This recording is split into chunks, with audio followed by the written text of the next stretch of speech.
Hello students, welcome to the virtual class.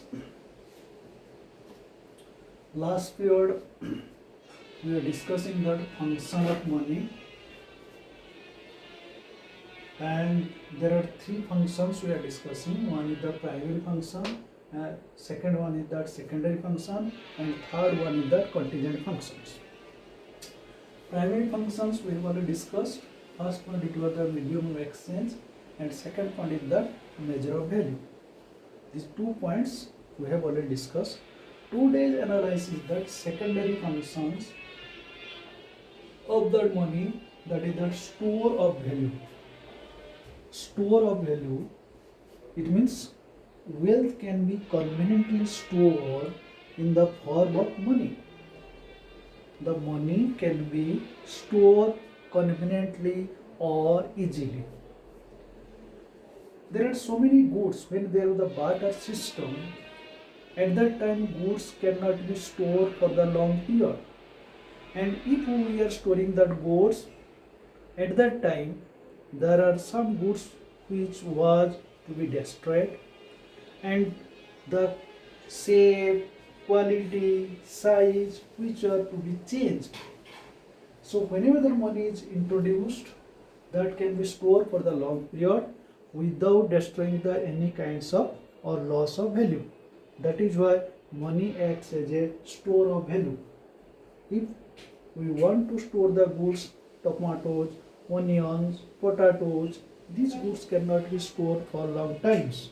So that when money is introduced or wealth is introduced, at that time it is that convenient to store for the long period without losing that any kinds of value. And also we can save this money for that long periods, but that surplus goods which we could not be stored for long hours or long periods. That is why money can be stored without loss in values. Savings are secure and can be used whenever there is need. If we need that money, as it is stored so that we can use at the time of need. Therefore, or in this way, money acts as a bridge between the present and the futures.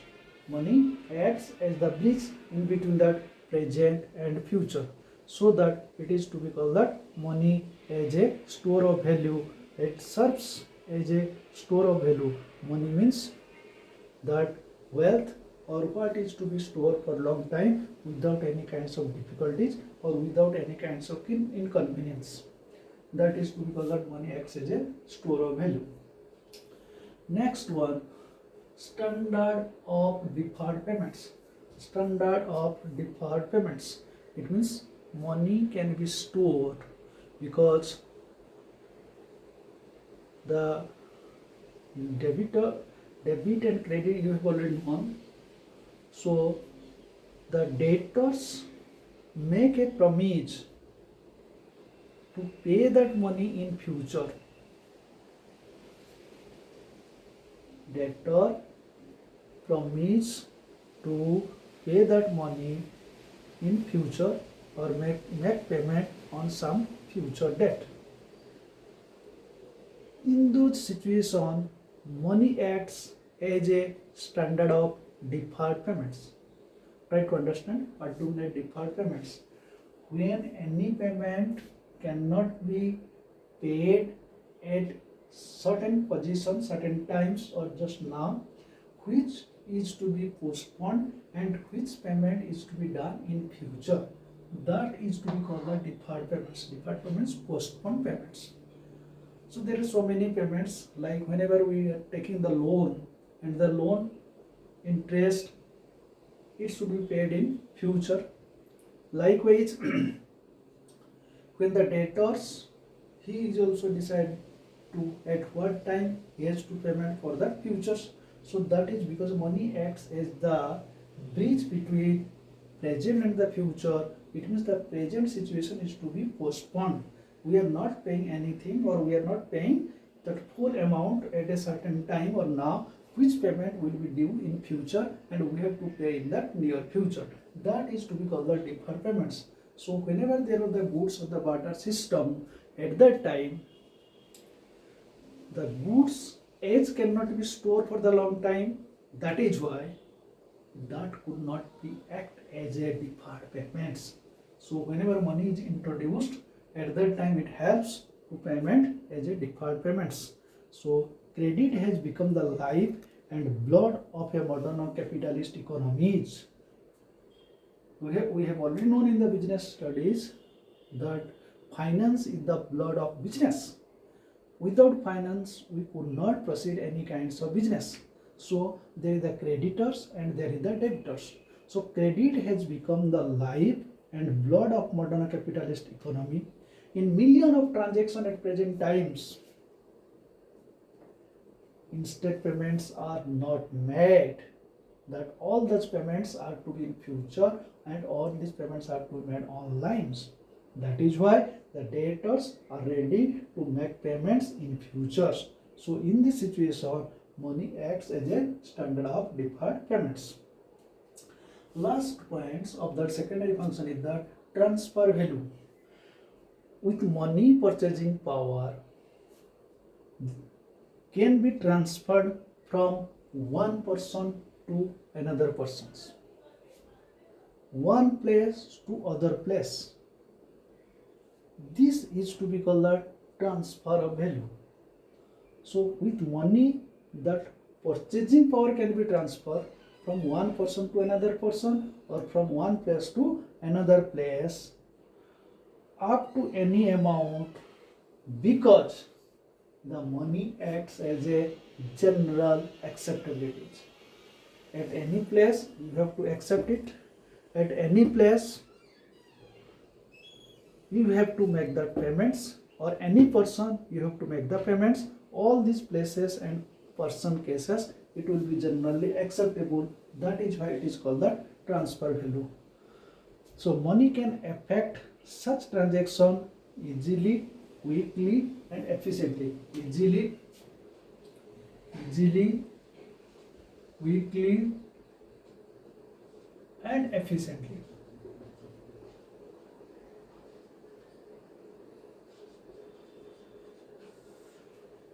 Easily, quickly and efficiently. efficiently, efficiently. So these are the three functions of that money as a secondary function: store of value, standard of deferred payments, transfer value. So there are the two functions in the primary functions: medium of exchange, measure of value, and secondary function is that store of value, standard of deferred payments, and transfer value. Money is what money does. We have said already, money is a function, a medium, a measure, a standard, and a store. A medium, a measure, standard, and store. Function of money is clear. Besides this primary function and secondary function, another is the contingent function. Third one,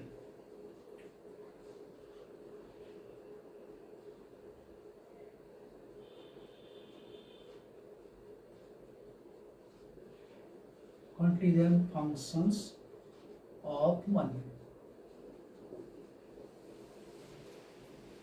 The first contingent function is the basis of credit. Basis of credit. Basis of credit in the sense means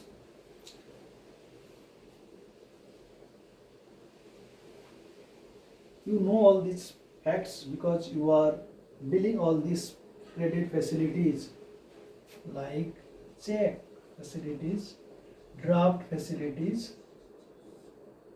These are the basis of the credits: check, drafts, or in commerce accountancy you have already known, promissory notes,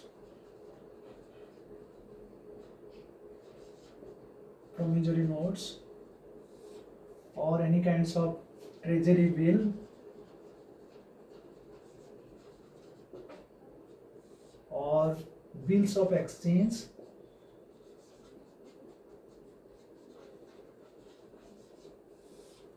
These are the basis of the credits, because the modern economy, it depends on that these kinds of facilities in the transaction of the money, that is called the basis of credits. These basis of credits are checks, drafts, bills of exchange, promissory notes, treasury bills, etc.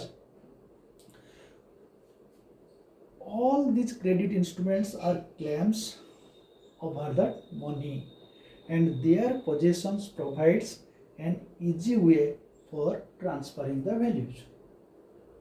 It means these checks easily transfer from one place to another place.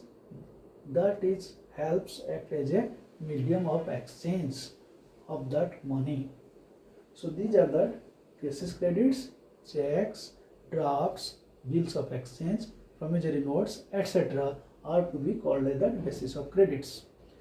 Next basis of distribution of income. Basis of distribution of income.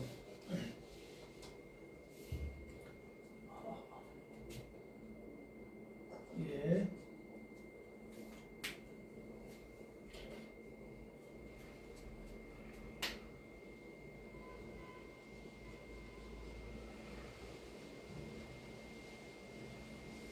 Basis of credits, check fix हो गया.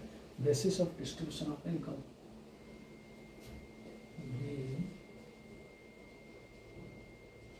Basis of distribution of income. Basis of distribution of income.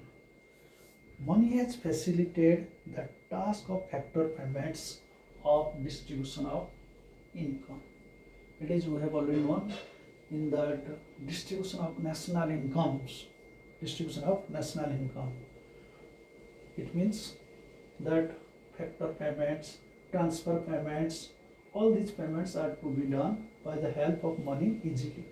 That is why this money remuneration are paid in the form of different factors of production like wages, rent, interest, and also profits.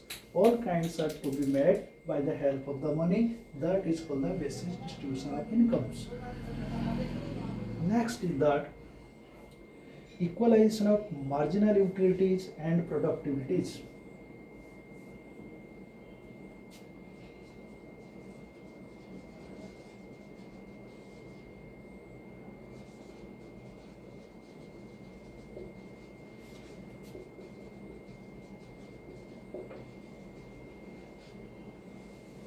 Equalities of marginal utilities and productivities. Marginal distributions, utility, and productivity.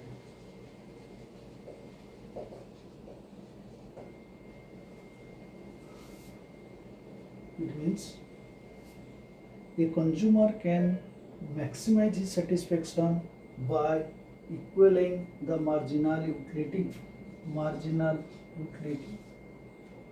of, that is marginal utility of X equal to price X.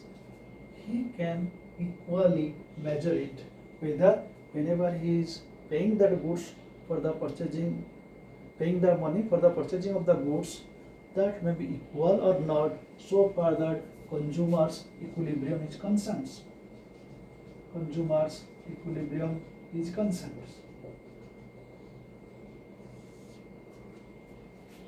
In case of single commodities,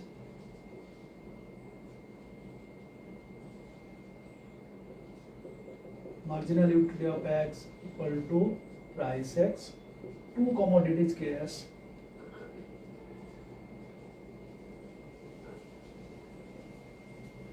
marginal utility of X upon price X equal to marginal utility of Y upon price Y. That can be compared to get that equilibrium. That is called the equalization of marginal utility and productivities.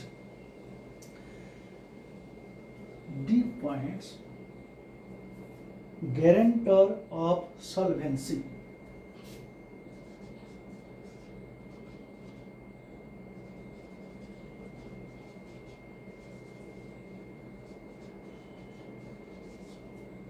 guarantor of solvency. Guarantor of solvency. It means money guarantees liquidity to all types of wealth. Whatever the goods you want to purchase, that acts as that guarantor of that money to solve all kinds of problems. And fifth one, which is to be called that liquidity. It means money is the most liquid assets.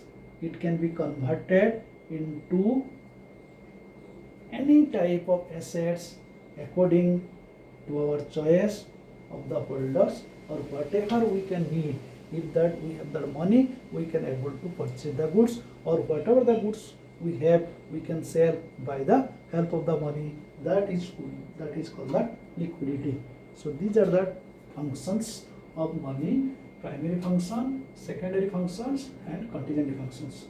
Primary functions: medium of exchange, measure of value. Secondary functions: store of value, standard of deferred payments, and transfer value. Contingent functions: basis of credit, basis of distribution of income, equalities of marginal distribution or utilities, and productivities. Guarantor of solvency, and liquidities. These are the different functions of money, or primary function, secondary functions, and contingent functions.